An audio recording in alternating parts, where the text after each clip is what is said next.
Hare Krishna. So welcome to Bhaktivedanta Vidya Bhavan. Bhaktivedanta Vidya भवन में आपका स्वागत है। तो हम लोग पंचांग के बारे में चर्चा कर रहे थे, तो ये दूसरा वीडियो है। तो उसमें हमने पंचांग में 5 अंग बताए थे: तिथि, वार, नक्षत्र, योग और करण। तो इसके बारे में आगे चर्चा करेंगे। तो पंचांग के बारे में जानने से पहले हमको आखिर में जो सूर्य, चंद्र, मंगल, जो भी ग्रह हैं, शनि, बुध, तो ये सब ग्रह किस स्थिति में हैं, कैसे घूमते हैं, कैसे हमारे ऊपर प्रभाव डालते हैं, इसके बारे में जानना जरूरी है। क्योंकि ये बहुत ही बेसिक है, बहुत ही वास्तव में आखिर में ये सब ग्रह है क्या, वो सब की चीज़ में जानना जरूरी है। तो थोड़ा मोड़ा इसके बारे में हम चर्चा करेंगे शास्त्रों के आधार पे। तो यहाँ पे हमने 3 श्लोक निकाले श्रीमद् भागवतम पुराण, महापुराण से। इस तीनों श्लोक के बारे में हम लोग इस वीडियो में चर्चा करेंगे। तो सबसे पहला श्लोक है श्रीमद् भागवतम के 5वें अध्याय से 5वां स्कंध है, 23वां अध्याय और 3रा श्लोक है। तो इसमें हम बताते हैं कि सभी ग्रह जो है वो कैसे घूमते हैं, ये आसमान में उनके घूमने की दिशा क्या है, उसके बारे में दर्शाती है। तो देखेंगे, तो यहाँ पे देखिए, यथा मेधि स्तंभ आक्रमण पशव संयोजिता त्रिभिः शवनैर यथास्थानम मंडलानि चरन्त्येवं भग्ना ग्रहादय एतस्मिन् अंतर्बहिर्योगेन कालचक्र आयोजिता ध्रुवमेवावलम्ब्य वायुर्नो उद्दीर्यमाना आकल्पान्तं परिचक्रमन्ति नभसि यथा मेघा शयनादयो वायुवशा कर्मसारथया परिवर्तन्ते एवं ज्योतिर्गणा प्रकृति पुरुष संयोगान अनुगृहीता कर्म निर्मित गतयो भुवि न पतन्ति। इसका मतलब क्या है? बहुत ही आसान है। आप श्लोक देख के आपको थोड़ा मोड़ा संस्कृत आता है तो खुद भी समझ सकते हैं। यथा मेधि स्तंभ आक्रमण पशव संयोजिता त्रिभिः शवनैर यथास्थानम। यथा मतलब जैसे मेधि स्तंभ, पहले गांव में एक कोल्हू का बैल रहता था। वो कोल्हू को बैल को बांध देते थे और वो चारों तरफ ऐसे घूमता था और बीच में जो अन्न रहता था या चावल रहता था, तो वो अपने आप वो चावल पिसा जाता था और उसको चावल का दाना धान से अलग हो जाता था, या फिर तेल पीसने का काम आता था। तो अगर अपने गाँव के रहने वाले हैं तो ऐसे देखे होंगे। तो उसी को बोलते हैं मेधि स्तंभ आक्रमण पशु। आक्रमण पशु मतलब बैल को बोलते हैं। संयोजिता, इस तरह बैल एक जुड़े होते हैं किससे? इस मेधि स्तंभ से। त्रिविध तो उसमें 3-4 बैल लगाए रहते हैं, एक शुरू में, एक बीच में, एक लास्ट में, ऐसे करके अंत में।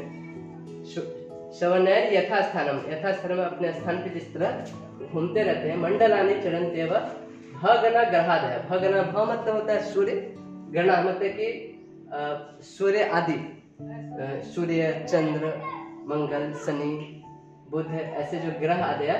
ये तस्मिन अंतर बहिर्योगेन काल चक्र, वो भी इस काल चक्र के चारों तरफ कैसे घूमते हैं? जैसे आक्रमण पशु, जैसे ये बैल घूमते हैं। आयोजिता ध्रुव मेवालंब्य, और वो किसका चक्कर काटते हैं? ध्रुव लोक का। एक ध्रुव लोक है, उसके बारे में हम बताएंगे। ध्रुवालंब्य वायु उद्दीर्यमाना, और वो जैसे बैल जुड़ा रहता है उस मेधि स्तंभ से, उसी तरह ये ग्रह भी वायु के द्वारा उससे जुड़े रहते हैं। अकल्पांत मतलब कल्प के अंत तक परिचक्रमंती, उसका चक्कर काटते रहते हैं। नभसी यथा मेघा, और कोई बोल सकता है कि भाई चक्कर काटते रहते हैं तो गिर नहीं जाएंगे? ये कोई बात हुआ? चक्कर काटते हैं अपने जगह से कहीं घूम फिर के चल जाएंगे? नहीं, क्यों नहीं गिरते? से नभसी यथा मेघा, जैसे आकाश में ये मेघ बादल जो होते हैं, इतने टन पानी रहता है, मतलब कितना पानी रहता है उसमें, वो कभी तो गिरता नहीं। ऐसा तो कभी अचानक बादल धप से गिर गया और पूरा ब्लास्ट, ऐसा तो होता नहीं। तो कैसे बादल इतना भारी होकर तैरते, उनको कौन तैरता है? तो वायु में तैरते हैं। सेन आदेव वायु वशा, सेन बाज पक्षी को सेन बोलते हैं। तो बाज पक्षी कितना आसानी से आसमान में उड़ सकता है। तो कर्म सारथ है परिवर्तन से, जैसे अपने अपने कर्मों के अनुसार बाज है या बादल है, वो आकाश में उड़ते रहते हैं, कभी गिरते। उसी तरह ये जो ग्रह सब है वो भी ध्रुव लोक से जुड़े हैं और उनके चारों तरफ चक्कर काटते रहते हैं। ज्योतिर्गणा प्रकृति पुरुष संयोगना, ये जो प्रकृति है और जो पुरुष मतलब यहाँ पे भगवान को बोला जाता है, भगवान को ही पुरुष और ये सारी जगत को प्रकृति बोला जाता है शास्त्रों में। इसलिए हम लोग कभी देखते पुरुष सूक्त गाते हैं, मतलब भगवान विष्णु की स्तुति करते हैं। तो पुरुष प्रकृति पुरुष संयोगना, इस प्रकृति और पुरुष भगवान और प्रकृति के संयोग से ये काम हो रहा है। कर्म निर्मित गतियों भूमि न पतंती, और इसलिए वो नीचे गिरते नहीं। तो इसका हम लोग ट्रांसलेशन भी देखेंगे, अनुवाद देखेंगे इंग्लिश में। When bulls are yoked together and tied to a central post to thresh rice, जब जो बैल होते हैं उनको एक सेंट्रल पोस्ट, एक बीच का जो उसमें बांध दिया जाता है और उनको घूमने के लिए छोड़ा जाता है। They trade around that pivot without deviating from their proper position। जब उनको बांध दिया जाता है तो ऐसा नहीं कि अपने जगह से वो हिलते डुलते, उसी गोलाकार में वो घूमते रहते हैं। One bull is being closest to the post, another in the middle and third one on the outside। एक जो बुल होता है वो शुरू में बांधा रहता है, एक बीच में और एक अंत में बांधा रहता है। Similarly, all the planets and all the hundreds and thousands of stars revolve around the pole star। उसी प्रकार जितने भी ग्रह हैं और जितने भी तारे हैं सभी क्या किसके चारों तरफ घूमते हैं? Pole star. पोल स्टार मतलब Dhruv Lok, the planet of Maharaj Dhruv. Pole star को ध्रुव तारा भी बोलते हैं। In their respective orbit, some higher and some lower, कुछ तारे ऊपर होते हैं कुछ नीचे होते हैं, लेकिन सभी अपने अपने कक्ष में ही ध्रुव तारा के चारों तरफ घूमते हैं। Fastened by the supreme personality of godhead to the machine of material nature according to their unfruitive acts. तो भगवान और प्रकृति के संयोग से वो दोनों जुड़े होते हैं और अपने अपने चक्र में घूमते रहते हैं। By the wind and will continue to be so until the end of creation. These planets float in air within the vast sky, just as the clouds with the hundreds of tons of water float in the air, or as a great Siena eagles, due to the result of the past activities, fly high in the sky and have no choice of falling to the ground। तो ये कैसे घूमते रहते हैं? जैसे बादल आकाश में घूमते रहते हैं, वो कभी गिरते नहीं। जिस तरह बाज पक्षी आकाश में घूमते रहते हो वायु की सहायता से, उसी तरह ये भी ग्रह सब चारों तरफ ध्रुव के चक्कर काटते रहते हैं। तो ये शास्त्रों के अनुसार एक श्लोक है। फिर अगला श्लोक देखेंगे। इसके पहले ये देखिए, यहाँ पे हमने फोटो डाला है। ये देखिए बैल है और ये योग है, कोल्हू है। इस कोल्हू में कैसे बैल को बांधा रहता है, तो ये बैल ऐसे ऐसे पूरा गोल चक्कर काटते रहता है। यहाँ पे बीच में राइस रहता है, राइस हस्क, तो वो बीच में से कूदते रहता है और वो उसमें से राइस निकल जाता है। तो इसी तरह बोले जैसे इस पाइवट है वो ध्रुव लोक है, और ये जो बैल है वो और सब ग्रह की तरह इसके चारों तरफ चक्कर लगाती रहती है। तो कुछ इस टाइप का फोटो है। ये जो बीच वाला जो है उसको बोलते हैं ध्रुव लोक, और यहाँ पे सब अलग अलग तारे और ग्रह इससे एक जुड़े रहते हैं वायु के थ्रू, और ऐसे ऐसे घूमते रहते हैं इसके चारों तरफ। तो अगला श्लोक में चलते हैं।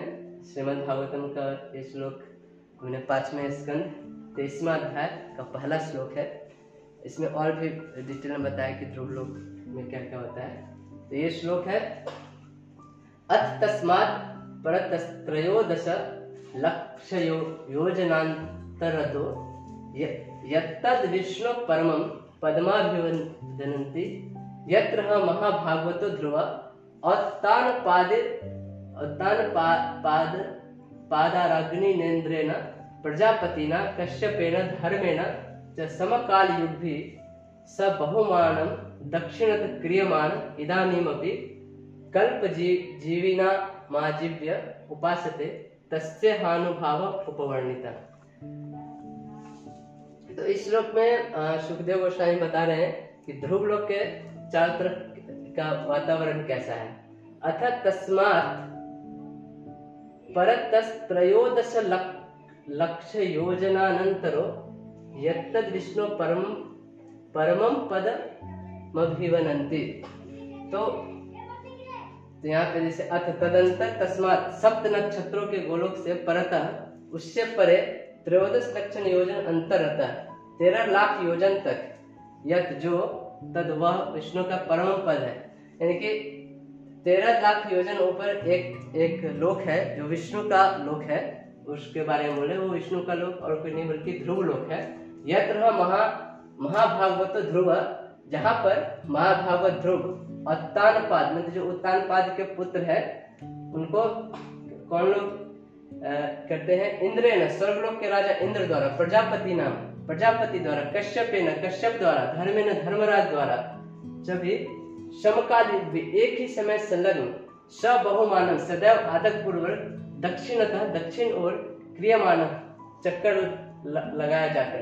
तो ये सब जो ग्रह हैं, जैसे अग्नि हुए, इंद्र हुए, प्रजापति हुए, कश्यप मुनि हुए, धर्मराज हुए, ये लोग युगों युगों तक इनके चारों तरफ इनका प्रदक्षिणा करते हैं, उनको दक्षिण में रहकर उनका प्रदक्षिणा में लगे हुए हैं। तो इसका हम लोग ट्रांसलेशन भी देखते हैं इंग्लिश में। Sukhdev Goswami continued, my dear king, 1,300,000 योजनास above the planet of the seven sages is the place that learned scholar described as the abode of Lord Vishnu। तो जो सप्तर्षि है, जो सातों ऋषि है, उनके ऊपर लगभग 13 लाख योजन ऊपर एक प्लानिट है जिनको जो ज्ञानी लोग उसको बोलते हैं भगवान विष्णु का वो लोक है। There the son of Maharaj Uttanpada, the great devotee Maharaj Dhruva, still resides as the life source of all the living entities who live until the end of the creation। तो उस लोक में कौन रहते हैं? भगवान विष्णु के बहुत बड़े भक्त महाराज ध्रुव। अग्नि, Indra, Prajapati, Kashyap and Dharma all assemble there to offer him honor and respectful obeisances। और इस लोक को चारों तरफ से कौन चक्कर काटते हैं? अग्नि, इंद्र, प्रजापति, कश्यप एंड धर्मा, ये सभी अपना हाथ जोड़ के उनका अनुग्रह करते हैं। They circumambulate him with their right side towards him, मतलब वो भगवान ध्रुव लोक को राइट साइड में रख के अपने दाएं तरफ रख के उनकी प्रदक्षिणा करते हैं। I have already described the glories of activities of Maharaj Dhruva in the 4th canto of Srimad Bhagavatam। तो महाराज ध्रुव के बारे में ऑलरेडी 4थे स्कंद में बहुत विस्तार से सुखदेव गोस्वामी ने बताया था। उसी ध्रुव का ये लोक है, इसको ध्रुव लोक बोलते हैं। और इसी ध्रुव लोक के चारों तरफ ये सब ग्रह, नवग्रह, तारे, नक्षत्र सभी चक्कर काटते हैं। इसी के बारे में यहाँ पे वर्णन करे सुखदेव गोस्वामी। तो हम लोग आगे आते हैं। तो हम लोग जहाँ पे रहते हैं उसको बोलते हैं भारतवर्ष। ताकि भारतवर्ष है क्या, कहाँ पे है ये? तो ठीक ध्रुव लोक के नीचे जो हम पोल स्टार बोलते हैं, वो ठीक नीचे आता है सुमेरु पर्वत। ये सुमेरु पर्वत ये जो है, ये पूरा भूमंडल है हमारा। इस भूमंडल के बीचों बीच सुमेरु पर्वत होता है और ये 9 वर्षों में विभाजित किया गया पूरे भूमंडल को। ये बहुत सारे ऐसे वर्ष है, केतुमल वर्ष, भद्र वर्ष, रम्यक वर्ष, हिरण्मय वर्ष, कुरु वर्ष, हरि वर्ष, किम पुरुष वर्ष और भारत वर्ष। तो उसमें से एक वर्ष का नाम है भारत वर्ष। और इस भारत वर्ष को भी 9 खंड में डिवाइड किया है। इसको एक खंड का नाम है, लास्ट जो खंड है उसका नाम है भारत खंड। जैसे हम लोग सुनते हैं रामायण में, लव कुश जब रामायण गाते हैं तो उसमें बोलते हैं ना, भारत वर्षे भारत खंडे आर्यावर्ते एक नगरी है विख्यात अयोध्या नाम की। तो वो अयोध्या नगरी कहाँ पे है उसकी एक्चुअली वो व्याख्या कर रहे हैं। तो वो अयोध्या नगरी कहाँ है? भारतवर्ष में है। भारतवर्ष के कौन से खंड में? भारत खंड में है। और भारत खंड के कौन से इसमें है? तो आर्यावर्त बोल के जगह है, वहां पे वो अयोध्या नाम की नगरी है। तो हम एक्चुअली जो हमारी जो पृथ्वी है वो भारतवर्ष में आती है यहाँ पे। और ये सुमेरु पर्वत है, ठीक इसके ऊपर ध्रुव लोक है। इसको अगर हम, ये टॉप व्यू है, इसको अगर साइड व्यू से देखेंगे तो ऐसा दिखाई देगा। यहाँ पे हमारी पृथ्वी देखिए और ये बीच में ये जो है वो सुमेरु माउंटेन बना हुआ है, ये वाला जो है। और यहाँ पे सभी और सब वर्ष है, टोटल 9 वर्ष है। और इस सुमेरु माउंटेन के ठीक ऊपर में ध्रुव लोक है। तो उसी ध्रुव लोक के चारों तरफ सभी ग्रह चक्कर काटते हैं। अभी ये फोटो देखिए, ये साइड व्यू है। तो यहाँ पे देखिए सुमेरु पर्वत है, माउंट सुमेरु, और इसके ठीक ऊपर यहाँ पे ध्रुव लोक है। और जो सभी सप्तऋषि का जो लोक है यहाँ पे आता है, उसके नीचे सभी ग्रह आते हैं। शनि ग्रह, बृहस्पति, मंगल, बुध, शुक्र, सभी फिर 27 नक्षत्र जो होते हैं वो, फिर चंद्रमा, सूर्य, ये सभी ऐसे ऐसे गोल गोल करके इसके चारों तरफ घूमते रहते हैं ऐसे ध्रुव लोक के। और यहाँ पे हमारा माउंट सुमेरु, और लगभग माउंट सुमेरु से लगभग नीचे जो भारत खंड आता है वहाँ पे हमारी पृथ्वी रहती है। तो ये भागवतम के अनुसार ये वर्णन हमें मिलता है। फिर अगला एक श्लोक देखते हैं हम लोग। तो श्रीमद् भागवतम के 5वें स्कंद के 23वां अध्याय का दूसरा श्लोक है। इसमें क्या बोल रहे सुखदेव गोस्वामी, सही सर्वेषाम ज्योतिर्गणानाम ग्रह नक्षत्रादि नामनि मिशेना अव्यक्त रणहसा भगवता कालेन भ्राम्यमानानां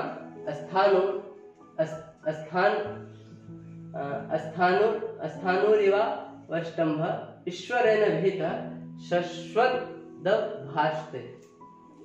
तो यहाँ पे देखते हैं ध्रुव महाराज का जो लोक है वो सभी ज्योतिर्गण, सभी जो नक्षत्र है, ग्रह है, आदित्य आदि का जो वो विश्राम करने की जगह है। जैसे established by the supreme will of the supreme personality of Godhead, the pole star, which is the planet of Maharaj Dhruva, constantly shines as the central pivot for all the stars in planet।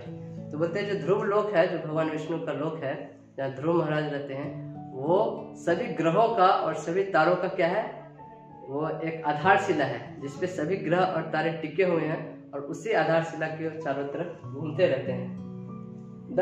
The unsleeping, invisible, most powerful time factor causes these luminaries to revolve around the pole star without cessation।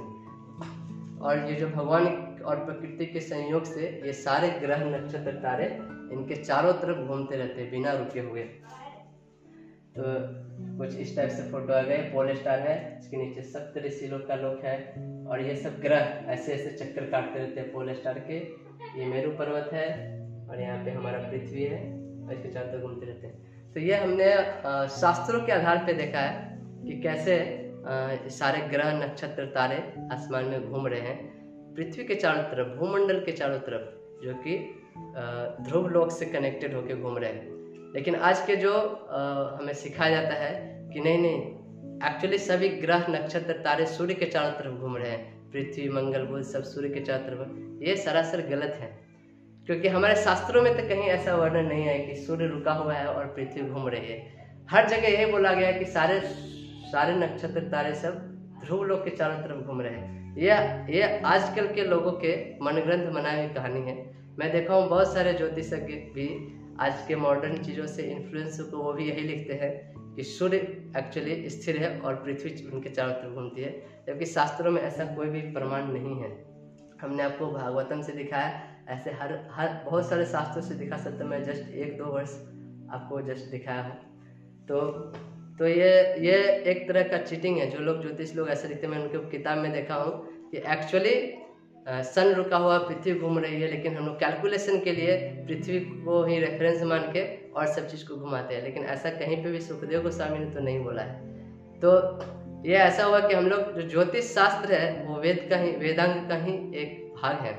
तो अगर हम ज्योतिष को accept कर रहे हैं और वेद को कैसे नहीं एक्सेप्ट कर रहे हैं, ये अगर हम वेद को एक्सेप्ट नहीं कर रहे हैं तो ये अपने आप में ज्योतिष को भी एक्सेप्ट नहीं करना चाहिए। लेकिन आप ज्योतिष के ऊपर किताब लिख रहे हैं और ज्योतिष के ऊपर लेक्चर दे रहे हैं, लेकिन आप खुद बोल रहे हैं कि पृथ्वी घूमती है, सूर्य रुका हुआ है, तो ये सरासर वेदों द्वारा खंडित है, वेद का खंडन करना है। तो ऐसे लोगों का जो बुक है, जो लेक्चर है, वो नहीं सुनना चाहिए। क्यों? क्योंकि वो वेद प्रमाणित नहीं। जो वेद प्रमाणित है, जो शास्त्र प्रमाणित है, उसी के बारे में वही सुनना चाहिए, वही जानना चाहिए, और वही एक्चुअली सही ज्ञान है। तो हम लोग जो भी चीज़ डिस्कस यहाँ पे कर रहे हैं, चर्चा कर रहे हैं, वो शास्त्रों के आधार पे कर रहे हैं, और उसी के आधार पे हम लोग डिस्कस करेंगे। तो अगले जो वीडियो आएगा उसमें हम लोग पंचांग के बारे में और भी आपको डिटेल में बताएंगे कि और सब ग्रह, नक्षत्र, ये सूर्य है, चंद्र है, ये आखिर में उनके घूमने की एक्चुअल जो स्पीड है, कैसे घूमते हैं, क्या क्या उनसे परिवर्तन होता है, इसके बारे में और भी डिटेल में बताएंगे इसी श्रीमद् भागवतम महापुराण से। तब तक के लिए धन्यवाद। हरे कृष्ण।